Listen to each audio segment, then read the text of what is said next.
কথাটা শোনা যাবে?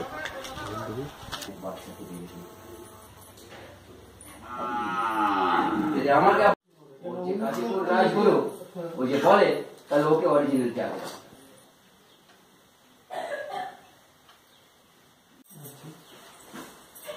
আমি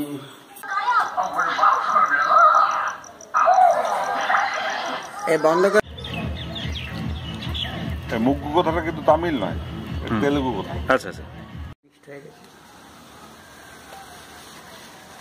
দিনটো এইটো ধনুর্মাস ব্রত বলে, এইটো 30 দিন হইল। 30 দিন ভিতরে আজকে গদা কল্যাণ হয়। আজকার দিনে পঙ্গল হয়, চক্র পঙ্গল। পঙ্গল মানে খিচুড়ি ভোগ হয় বাংলাতে যেমন বলে, আর আন্ধ্রাতে এটা হচ্ছে চক্র পঙ্গলই বলে, মানে মিষ্টি পড়ানো হয়, মিষ্টি পঙ্গল যেটা বলানো হয়।